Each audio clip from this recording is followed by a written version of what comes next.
Hey everyone, you've got our Laos the Blacksmith here, and today we are looking at crafting orders. So I've been having a lot of questions about crafting orders lately in the WarWithin, so we're going to make a video to talk a little bit about that. Alright, so first things first, there's a lot to talk about here, so I'll go over just a few of the categories we'll be talking about, and if you look in the comments, if you want to just jump to any part of the video that's a little bit more relevant to what you want, you can go ahead and do that, or if you want to listen to the whole thing, then here we go.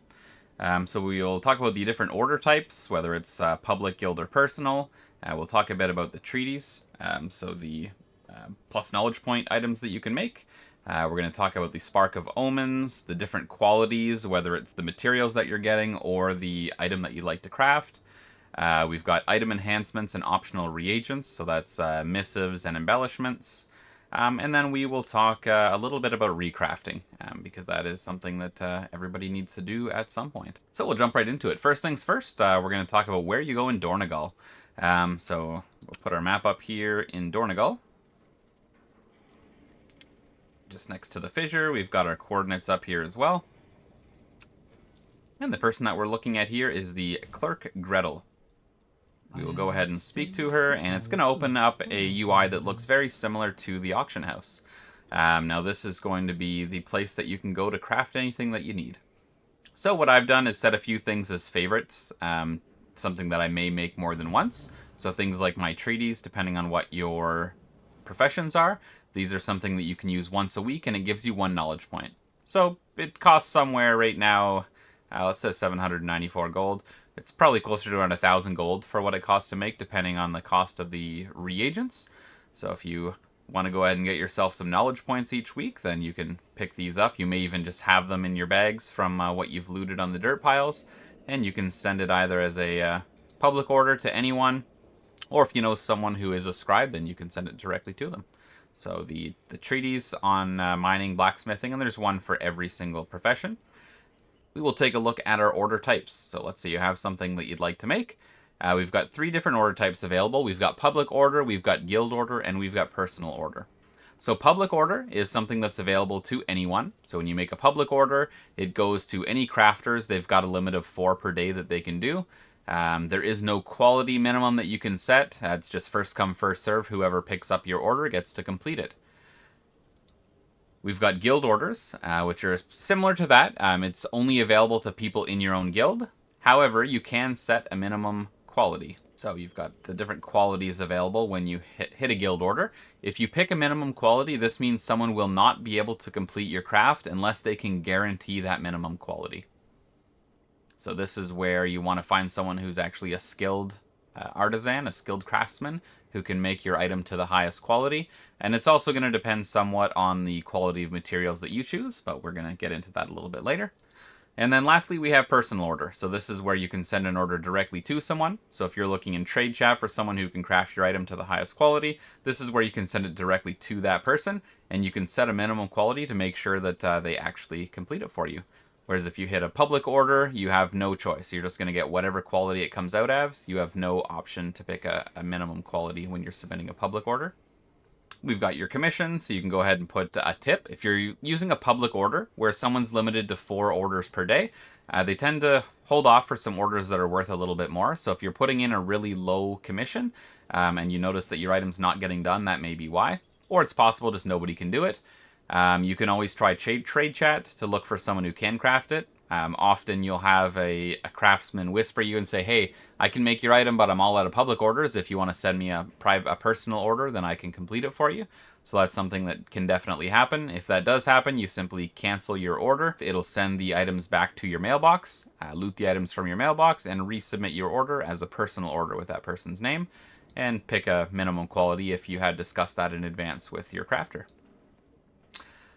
Your duration is how long the order is going to stay up for. If you're sending a personal order and the person knows it's coming, I set it for as short as possible. If you're setting a public order and you want it to get done, or you want as long as possible for it to get done, you can set a longer duration. However, it increases the posting fee that you would lose when that order is either canceled or completed. So I always like to keep my order durations short, and I try to find a crafter to do my crafts for me, or put a large enough tip to make sure that the craft is being done. Okay, so next thing we're going to talk about are your Spark of Omens. So depending on the pieces that you're looking to craft, the higher quality pieces will require a Spark of Omens for the WarWithin expansion. You do get half of these Spark of Omens each week, so 0.5 sparks each week. It's going to show up as a Fractured Spark of Omens. Once you have 2, then you're able to combine them with 250 Valor Stones to complete a Spark of Omens. Now, some items are going to take 1 spark, some items are going to take 2 sparks. But this is going to be your minimum item level for your sparks. What do we have here? So for just your base spark of Omens is going to be item level 593 to 606. Now that range is going to come from the quality. So if you get a quality 1 item, then it would be 593. If you get a quality 5 item, then it would be 606. So depending on the quality of materials that you use and the skill of the crafter that makes your item, that's where you're going to get the difference in your quality. So it does matter a little bit for each different level that you get. Now you do have some options for some power infusions. So you've got an Enchanted Runed Harbinger's Crest. This one gives you 606 to 619 base. And then we've got a Gilded Harbinger's Crest. And that one is going to be 623 to 636 base item level. So if you have that one, the base, the 1 quality would be 623 and the 5-star quality would be 636. So if you're looking to get some of the higher item level PvE items crafted, you're going to want to go with the best quality materials that you can get. Now these Runed Harbinger's Crests, they're actually made by enchanters, or sometimes there will be quests to give them out for free. So I've already got a video out for the 606 to 619 item that they've opened up this past week, where you get one for free if you've gone through some campaign quests. They've added a new quest in to kill a queen, and you get one of those for free. But normally you get these through a combination of enchanting materials and through the crest that you receive in either your heroic or mythic rating or mythic plus dungeons, depending on the level. And that's going to help you bump your item level up quite a bit. So I'll talk a little bit about the material quality that you're getting. So I'm going to pick a blacksmithing item because those are a little bit easier to demonstrate. Alright, so there are 3 different qualities. We've got a 1-star, we've got a 2-star, and we've got a 3-star. So 3-star is the top quality, 1-star is the lowest quality. Normally 1-star and 2-star items are very similar in price. So when you have an option, if it's only a few gold, I would recommend always going with at least the 2-star material. If you're wanting to try to get a 5-star item or as high as item level as it can be, then you're going to want to invest in the 3-stars. So again, there's a combination of your crafter's skill and your material skill. But you do want to have your materials as high as quality as you can if you're trying to get the higher item level. If you're going for PvP items, the PvE item level doesn't matter, so the quality of these items doesn't matter. If you're crafting a PvP item, the only thing that the quality of your materials is going to impact is going to be the PvE item level of your piece. So as an example, I'm wearing the Algari Competitor's Plate Sabatons right now. Now, I've only got those as a 4-star, which has them at a 606 PvE item level. They could be a 610 if they were a 5-star, but the PvP item level increases to 639 in Arenas and Battlegrounds. So that 639 PvP item level is always going to be the same, whether that's a 1-star quality or a 5-star quality. So if you're only interested in the PvP level for your gear, you do not need to worry about your material quality. You can buy the cheapest stuff. The PvE item level is going to be lower on your piece, but your PvP item level will be the same. For PvE item level, you do want to make sure that you're getting as high of quality as you can to help out your crafter. Now, I crafted myself the Charged Hex Sword, so let's take a look at the Charged Hex Sword. If you've got at least 1 Spark of Omens for one-handers, if you're making a 2-hander, it will require 2 Sparks of Omens, so just keep that in mind when you go to make your weapons. Now, if you have any items in your war bank, they are not going to show up here. So you do have to have them either in your immediate inventory or in your regular bank. The war bank, you cannot pull from your war bank. So it shows that I have no items here right now. I know I have them in my war bank, so you'd have to go and provide the materials from your war bank before you submit your order. Now, if you're submitting a personal order, you can actually submit it without all of the materials, but unless you've arranged that with your crafter ahead of time, I would not recommend it. If I get an order sent to me and it's missing materials, then I kind of say, hey, what's going on? You're missing the materials from your order. Unless there's a super large amount of gold in the commission. So we're going to take a look at our 3 different customizable slots that we have available. The first one that we have is going to be your Missive. So the Missive is going to allow you to customize the secondary stats that you get on your piece. If you don't care what stats you get, you can leave that blank. It has a little bit of a difference in difficulty, but most people want to pick their stats. So you can scroll through here and see what the different stats are, and then go and buy that corresponding Missive from the auction house, or have it made from a scribe, whatever you want to do. I normally just buy the 3-star ones from the auction house. So if you want Haste Mastery, you'd go get the Algari Missive of the Fever Flare. This can be changed, so if you, let's say, you choose Crit Haste, and then later on you decide that Haste Versatility would benefit you more, you can submit a recrafting order and you can change your secondary stats. We will talk about recrafting a little bit more coming up, but those are your Missives, so grab a Missive and pick your secondary stats. The second one we have is Infuse with Power. These are going to be your Runed Harbinger crests that I talked about already. So you will have an enchanter craft these for you, and it will change the minimum item level of your piece. So again, I'm looking at just my basic Spark of Omens. I've got a 593 to 606 as my maximum. If I want to get that higher than 606, then I'm going to need an Enchanted Rune Harbinger crest. And now the third slot is for an embellishment. Now there are a lot of embellishments. First warning I will say for embellishments is that you can only have 2 total embellishments on your gear. So if you hover over a piece of gear with embellishment, you'll see that it says unique equipped embellished, and then in brackets 2. Because if you have a third piece with an embellishment, you will not be able to equip it. So these are going to be either a piece that you add an embellishment to, or there are some pieces that have embellishments pre-built into them. So you'll want to take a look at the text right next to where it says unique equipped, or not unique equipped, but it'll say embellished, and if it says it's embellished, then that will count as one of your 2. So keep that in mind. Do not craft more than 2, or you will not be able to wear it. You would have to recraft your piece to remove the embellishment before you can equip it. So you can take a look at all the different embellishments that you have. Maybe take a look at a guide. A lot of the guides recommend Darkmoon Sigil Ascension. So take a look for your guides for what embellishments work best for you, or don't put an embellishment. That's fine. If you do need to remove an embellishment from a gear via recraft, you would put either replace it with the new embellishment that you want if you just want to change it, or to remove it completely, you'd put a Grifta's Heavy Duty Embellishing Powder in that slot.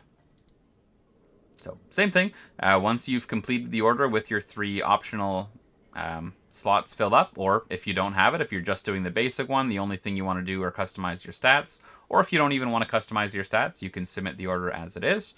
Again, set your commission to whatever you think is fair for your crafter. Some crafters will have a minimum fee that they charge. Others will just say, hey, whatever you want to tip is fine with me. And again, assuming that you're including all of your materials, unless they're a really good friend of yours, I assume they're not going to craft a gear for you unless you're including the materials for them, or some kind of commission that would compensate for not having the reagents on you. Again, whatever you think is fair, you can click on this little hammer. It says View Similar Orders. If there are any orders up for that same item, it would show what the tip is left for those ones. Okay, so you've gone ahead and have your item created. Once the crafter finishes the order for you, it's going to go to your mail. You can go and loot it from your mailbox.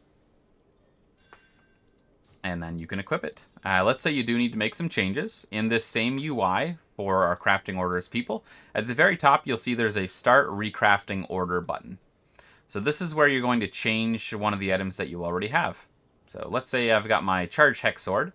If I would like to change something like the sigil that I've got on it, my Darkmoon Sigil Ascension, if I want to change my embellishment, I can do that. Again, I can put a Grifta's Heavy Duty Embellishing Powder if I want to have it removed. It is going to cost you 20 Artisan's Acuity to do a recraft.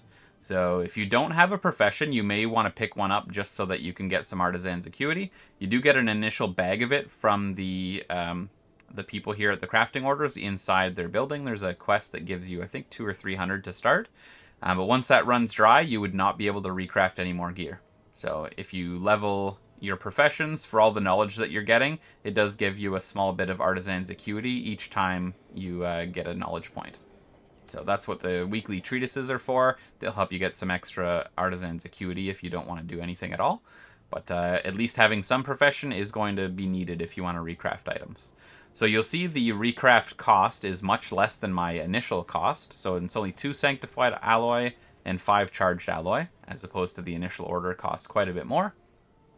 Again, I don't have any of these on me right now. By default, it shows that it's going to go from a 619 to a 606, so that's the minimum quality because I've not selected a minimum quality. And you'll notice that you cannot select a public order for your recraft. If you're doing a recraft, it can only be a guild order or personal order, so you've got to find someone to do a recraft for you. You cannot submit it as a public order. So if you've got a 5-star item and you're looking to have it recrafted, assuming you've got your high quality items again, I would recommend that you set some kind of minimum quality so that someone can't accidentally drop the quality of your item. So really important. I've got a lot of people who don't put a quality in here. If you did run into a dishonest crafter who wasn't actually able to 5-star it, they would be able to complete your order and possibly drop it down to a 1-star if they don't do their craft properly. So be mindful of your minimum qualities. A 4-star minimum quality is normally something that I would recommend, or 5. Talk with your crafter that you've commissioned for your recraft, and just see what they can do. Try to get the highest quality that you can. Let's actually go and show what it looks like to remove the embellishment completely. So if you do need to remove an embellishment, you can go to the auction house and buy one, or you can just walk around the corner. I'm walking instead of flying here. Alright, I'm going to fly. It's taking me too long. But you just walk around the corner. Grifta is sitting here. And he's got Grifta's heavy-duty embellishing powder. Costs 2 gold, 50 silver. You can pick one up from him. And then go back to the crafting order people. And that is how we're going to remove our embellishments. So I'm going to click Start Recraft Order. I'm going to pick my sword. Say, whoops, I've got too many embellishments on this. I'm going to pick my Grifta's heavy-duty embellishing powder. And it's going to remove it. So if you hover over the tooltip, it shows my Ascendants embellished here. And when I hover over the new one, it no longer says embellished 2 at the top. All it says is equip plus 2 sparkle. That's just flavor text. It doesn't actually do anything at all. It doesn't actually sparkle. Same thing if we set it to 5, 619 with the embellished, whereas this one would just be 619 with no embellishment. So this is how you can remove an embellishment from your gear. Again, it's going to cost 20 artisans acuity, so if you're recrafting your gear a lot, it is going to get a little bit expensive on that resource. So try to make sure that you've got everything you need before you submit your initial craft, or if something does change later, like I said, you get your runes so that you can increase the item level, then it's definitely worth using your 20 artisans acuity to get that recraft done. Alright, so we've got someone who's going to send us an order right now. We're just going to go show what it looks like from a crafter's perspective. So I'm a blacksmith. This is what I can see for public orders. There are 2 of them up right now. Somebody's got a 10,000 gold order up, which I'm going to take because it's 10,000 gold. Now they've got all the max quality items, but my skill is not high enough to actually guarantee a 5-star. So if they would have looked in trade chat, then they could have found someone who had the ability to 5-star it. I just don't have enough skill to do it. And really that's the risk that you take when you submit a public order. Let's go ahead and create this for them. Yeah, I don't have enough concentration to... right, I do have enough concentration if I wanted to max it out. I'm not going to do that right now. Let's go ahead and create their item. This shows that my skill, without having maxed in that, even with all of their 5-star material or 3-star materials, was not enough to get the craft done. Okay, so we've got a personal order that was just sent to us. Now I've specialized in swords, so I knew ahead of time that I was able to 5-star it. I was in talks with this person, and they've actually gone ahead and got their Rune Harbinger's Crest to bump the item level up from 606 to 619. So we will go ahead and start this order. They've provided all the materials. If I needed to add any skill, there are a few items you can get that bump up your skill slightly. I don't need to use any of them for this craft. There we go, and I actually got a little bit of a proc, so that gave me back 2 of those, which is like an extra 8,000 gold as a tip, so that is nice. So again, public orders. I've only got 1 public order left for the next, basically, day. So whereas I could do this axe again, another person who's got all 3-star materials, I can't 5-star it. But somebody else with maxed in axes could probably do that. I went swords, not axes. I can't message them because they're the opposite faction. Okay, well, I hope this clarified some things for crafting. There is a heck of a lot of different crafting options. So I hope this made it a little bit more clear and you're able to get through submitting your order. If this did help, please like and subscribe. I appreciate you guys a lot, and we will see you next time for our next video.